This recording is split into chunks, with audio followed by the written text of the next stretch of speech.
In the headlines, shops raised as gas explosion rocks Lagos market. High cost of foodstuff and transport fares affect Christmas shopping. Borno State government assures that blackout will soon be resolved. On the foreign scene, DR Congo's Katumbi calls for election to be annulled as protest planned. Hello and welcome to Trust News Update. I am Abdurrahman Omar. Thanks for joining.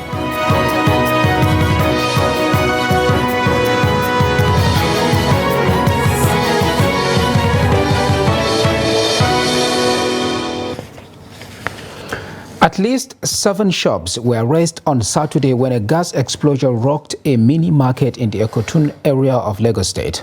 The fire erupted in a market at Second Junction, Governor's Road, Council bus stop in Ekotun. Director at the Lagos State Fire and Rescue Service, Margaret Adesi, said the incident was triggered by a gas cylinder leakage and subsequent explosion within one of the shops. Adesi, in a statement, said the explosion rapidly spread to neighboring shops, numbering 7, leading to an emergency response. Multiple agencies responded to the emergency in managing the blaze. According to the statement, preliminary investigations point to negligence during the refilling of a gas cylinder as the probable cause of the incident, adding that there are no reported casualties. Now, ahead of the Christmas celebrations, Christian faithful in Kano State are lamenting the high cost of foodstuff and transport fares. Salem Ibrahim reports that less than 48 hours to the celebration, many are still uncertain about how they will celebrate, considering the escalating prices of foodstuffs and other essential commodities. The report. These set of citizens are now living in a state of uncertainty as to how the 2023 festive season will be celebrated, considering the escalating prices of foodstuffs and other necessary materials for the celebration, while some of them who are used to traveling back to their home states will this time around only dream. According to them, the prices of foodstuffs continue to escalate unabated on a daily basis, saying that it is currently posing a challenge on their Christmas shopping. In a visit to Nkura market, known for all kinds of foodstuff and perishable items, are mostly patronized by these individuals, residents are expressing concern and mixed feelings. In fact, I cannot explain the level things are expensive in the market. I cannot explain. Every day by day, things are increasing. I cannot explain. I'm here to my place now. If you cannot count up to 50,000 to and fro, you cannot. Something you can use 6,000, 10,000, 12,000 to and fro. But now, almost 15,000 for only just going, and you have not taken you to your destination yet. So I'm not dreaming of going home this year. Although I've traveled home this year, but as of this Christmas celebration, I cannot go because of the increment of transport fare. Don't buy anything for the Christmas because there's no money. Okay. The one I've already saved, travel, I'm not going anywhere. The one I've already saved, I've already finished it for food stuff. So we are in Kano. We are not going anywhere. Kano Luxury Park is known for transporting individuals and goods to the southern and eastern parts of the country. It was observed that the park is held in its own shadows as activities were short of regular. It was gathered that the number of vehicles leaving on a daily basis are shrinking with less passengers traveling, while others have resorted to sending the little they have through Waybill for family members. What is going on now? Many people are not traveling again because of diesel is cost. Then the price of motor is very cost. So all of them, many of them, they will just buy the goods and send their family. Then some people, they are going to enter small car, home about some, they go to enter trailer. They are going to their village. So now we cannot see many people like before.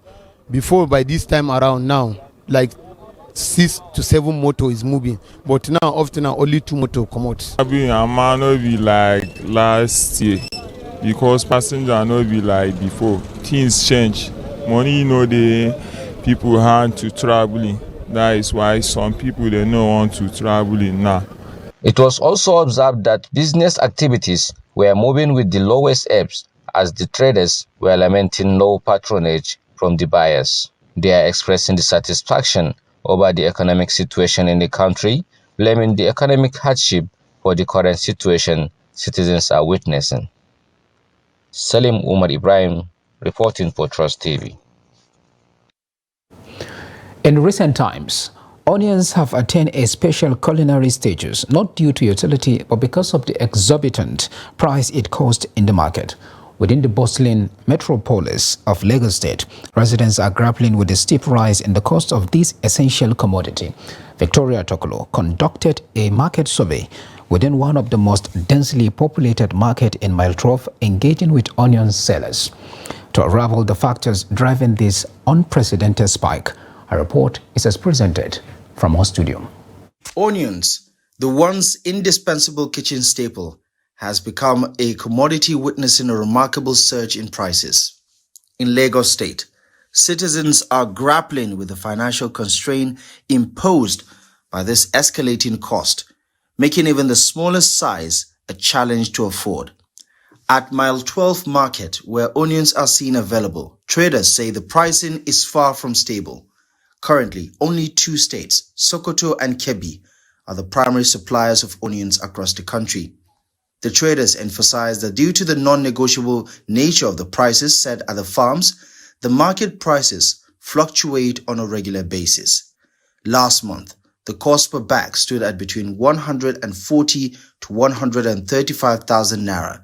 Though there has been a slight dip, stability remains elusive.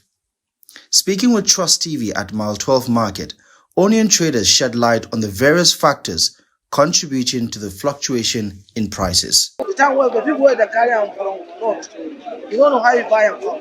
But where you sell them, they are the thing we sell 95, 80, 85. That's what they say. Last month we sold 130,000, but 3 weeks later it come down to 85. But now when we go back to farm, things has increased. Now you go back to 120 now. We have 120, we have 100,000 as at now. The price is not stable, it's varies. 150,000. Why we are selling the purple onions 130, 120. But we are selling because everything is cost. Some residents of Lagos expressed their frustration at the situation, which will negatively affect their shopping choices. Their anguish stems from the integral role onions play in cooking arrangements. The escalating prices of onions have prompted Nigerians to appeal for an intervention from the government. We are not be able to buy onions. You know, onions, there is something you will eat that you will not put onions. So, onions, small size is 100 naira each. So, we are unable to afford it. And we want government to do something. The butter don't cost, make it release. Rice don't cost, everything costs. Everything costs, make it release. Gàrí ọ̀wọ́n. Kàn jẹ́ kí gbogbo ẹ̀ kó wálẹ̀. Kàn bá wa lẹ̀ sí ẹ̀. Onions, hey, onions. If you want to buy 15 naira onions, tá bá fẹ́ ra onions 15 naira. Kékeré báyìí ni. Kí ló dé? Èèyàn lè ṣe concoction, but person no fit cook concoction, and we cannot cook without that onions. We must put onions. A gbọ́dọ̀ fi àlùbọ́sà sí any oúnjẹ tá bá fẹ́ ṣe, no matter how small, no matter how little. Bó ṣe kéré tó náà, a máa lo onions. Àlùbọ́sà, yeah. If I want cook rice or jollof, everything, I go look at àlùbọ́sà to serve. Now, onion 50 naira, 100 naira, 200, 3, 4. I take God beg you. Make the rest yeah, small one. Yeah now. Now everything is too cost. Not only àlùbọ́sà is cost. Recognizing the indispensable role onions play in enhancing the flavor of meals, residents are urging authorities to take measures to alleviate the financial strain caused by the soaring onion prices.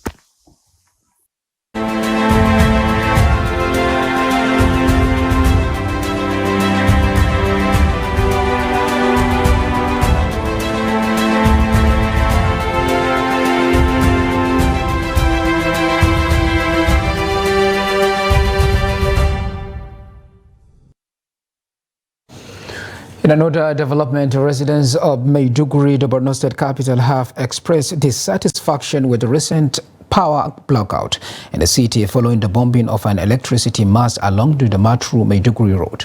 This is the third time the city will be experiencing power outage in the state due to similar incidents. Trustee Bitrus Gurisi has more. It's 2 days now and Maiduguri metropolis has been without electricity until the news went viral that power towers were attacked at Katsiata village in Yobe state by suspected Boko Haram terrorists. The disconnection from the national grid is affecting the livelihood of residents in Maiduguri who fear that they may celebrate the festive period in total blackout. yanzu sai dai mu aiki da jan din ma yanzu sai mun yi service nashi saboda an kwana biyu ba yi ba da charcoal iron. Now I have to rely on generator, and the generator I haven't used it for months, and fuel is very expensive. But with electricity we pump water. We don't buy water from vendors because a truck costs 500 naira. Ni kaina ya shafe ni, ba zai magana a sai personal ni kaina ba, idan ne magana personal ni kaina na nuna interest na ya shafe kowa da kowa.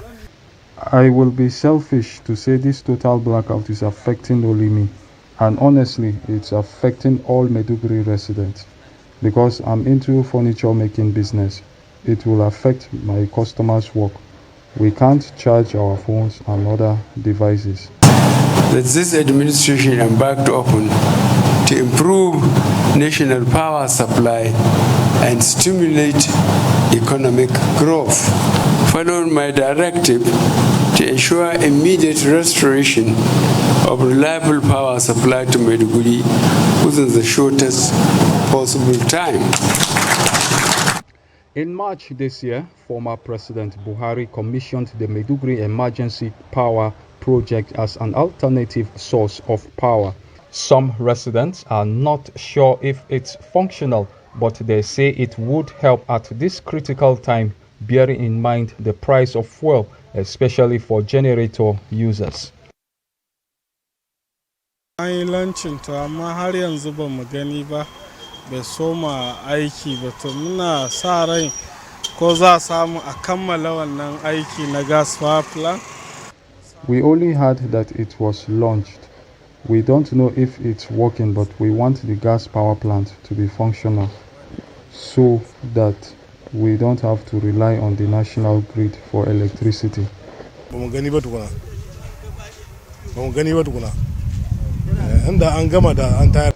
We haven't seen it working yet, but I'm begging the government to make it work so we can have light. A similar incident of the power tower attack that happened 2 years ago plunged the city into darkness for over a year. With another attack this festive period, most Maiduguri residents are hoping that it doesn't take long for power to be restored in the city. I'm Bitrus Gurisi, Trust TV News, Maiduguri. In the meantime, Governor Babagana Zulum has reassured residents of Borno State that the ongoing power blackout issue is actively being addressed by the state government.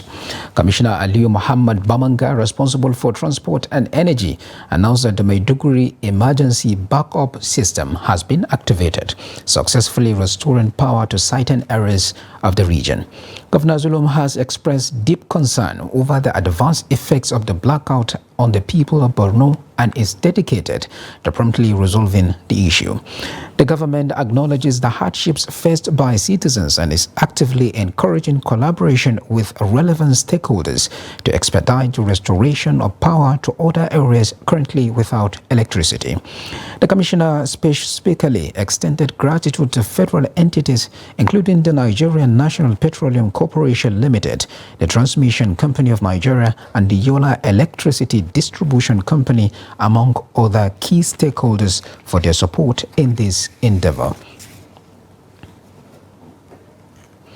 And a recent development, the Plateau State High Court in Jos, the state capital, has issued an order for the seizure of a Central Bank of Nigeria vehicle in the ongoing legal battle between John Iche Okpe, a legal practitioner, and the Apex Bank. Justice N.D. Shasit presiding over the case, signed writ attachment, resulting in the seizure of an innocent IVM double-cabin vehicle. The seizure notice was disclosed to journalists in Jos on Saturday. The case stems from OCPE obtaining a judgment against the federal government and citing agencies leading to efforts to enforce the judgment via garnishee proceedings against the CBN. The garnishee order totaling 10 million naira was made absolute by the judge on November 1st, 2023. The notice highlights the Central Bank of Nigeria's non-compliance with the court order prompting this property seizure. In a related development, an arrest warrant has been issued against Jonah Akama, the state controller of the CBN, for disobedience to court orders in the same case. The warrant directs police officers to arrest Akama, emphasizing his failure to appear before the court regarding the dispute with OCPE. When approached for a response, counsel for the CBN, A.E. Adeole, declined to comment on the matter. Meanwhile, the Minister of Interior, Olubunmi Tunji Ojo, has ordered the proof of some officials of the Nigeria Immigration Service over alleged misconduct. The directive follows a post by Moyo Okidiji, a professor of African art from the University of Texas, Austin, United States, on his Facebook page, recounting how he was allegedly extorted and robbed of over $500 at the semi-border when he arrived Nigeria through Ghana. Okidiji narrated that some NIS personnel stopped him for a search and asked him to settle them with $40,000 for traveling with an expired Nigerian passport. Okidiji said he handed them the money but later discovered that $500 was missing from his luggage. The professor said he was also harassed and his documents seized by some police officers when he arrived at Mile 2, Festac axis of Amuwu, Odofin local government areas of Lagos State on the same day. Reacting to the development in a statement on Saturday, Ariktekbe Adedotun, NIS spokesperson, said the agency will implement some border changes to ensure smooth operations. Caroline Adipoju, NIS Comptroller General, said the Interior Minister was displeased with alleged unprofessional activities at the semi-border and has ordered immediate action to fish out the culprit. Now, Governor Basi Otu of Cross River State has issued a stern warning to those attempting to unseat the Obunk of Calabar after 15 years of legal battles. Governor Otu says his government will no longer tolerate attempts to destabilize the polity and cautions against floating the state government's directive on the settled matter. Speaking at the 12th Otumo Obung Festival, Governor Otu condemns disparaging remarks and insinuations, emphasizing the government's stance based on a Supreme Court ruling. The governor pledges partnership with the Obung's Palace for good governance and commends the 78th Efink monarch for his peaceful approach.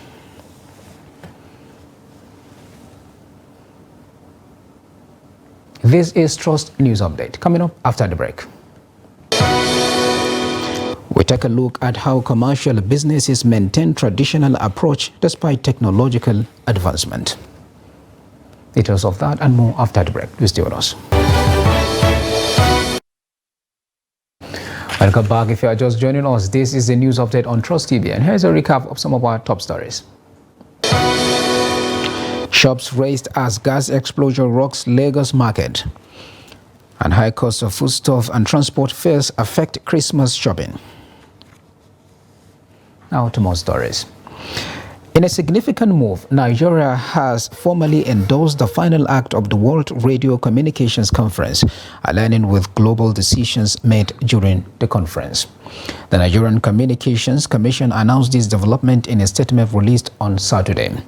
The final act encompasses both new and revised provisions of the radio regulations and international treaty governing the use of radio frequency spectrum and satellite orbits.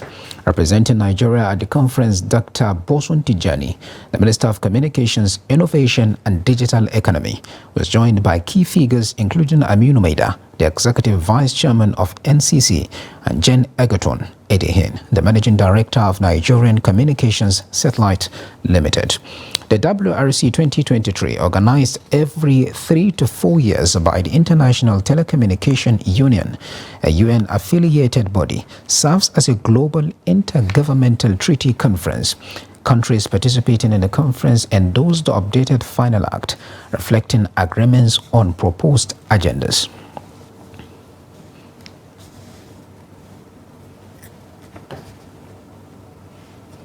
Now, despite the rise in digital immigration in the business world, shopping plazas are still springing up in Kano, giving the impression that traders there are yet to embrace online transactions. Salim Ibrahim reports that while construction and rehabilitation of plazas continue, the emergence of mobile delivery is, however, changing the business landscape of the ancient city. The report.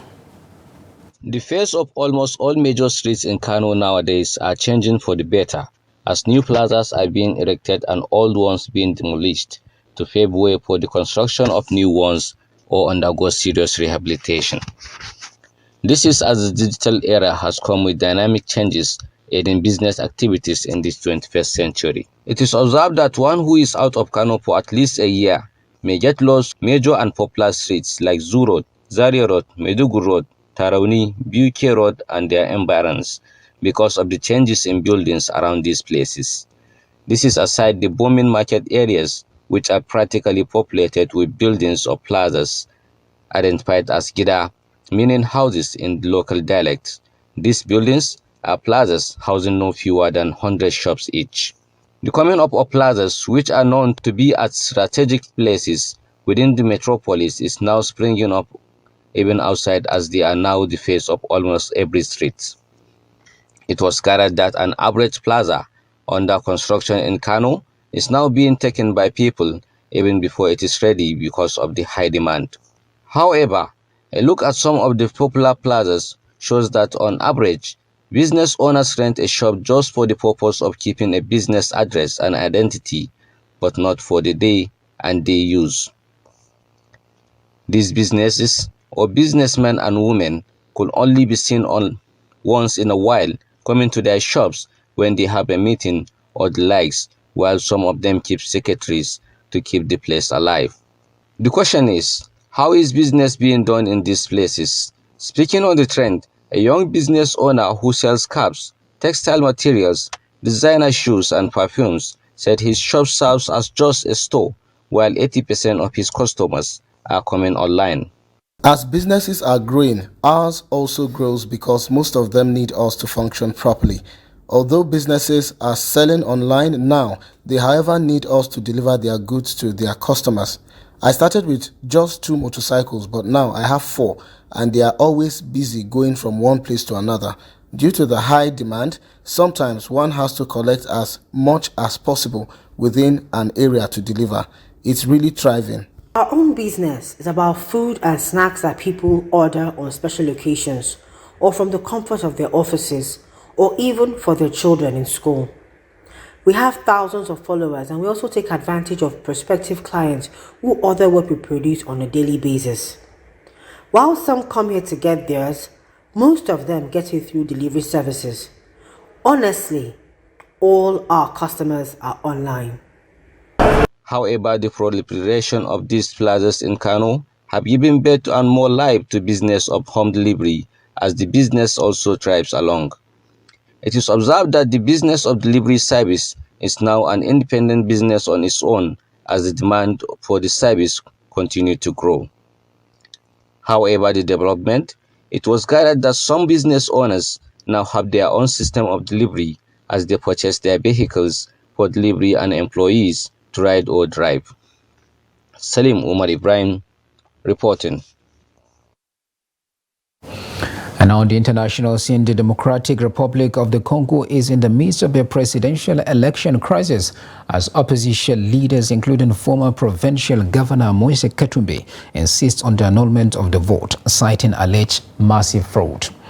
On Saturday, 5 opposition candidates raised concerns about the legitimacy of the election, stating that it had been tainted by significant fraud.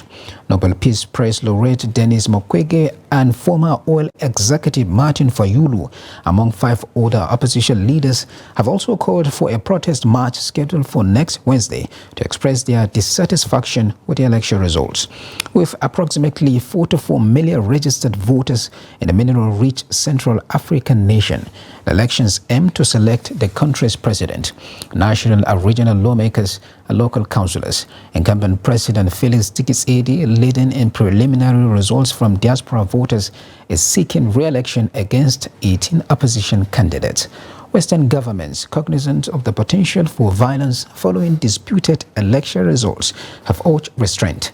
In a joint statement on Saturday, 12 European embassies and the Canadian embassy emphasized the need for calm.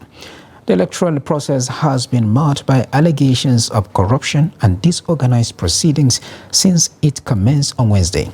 The authorities extended the voting period into Thursday due to challenges such as polling stations not opening and voters encountering difficulties locating their names or registers.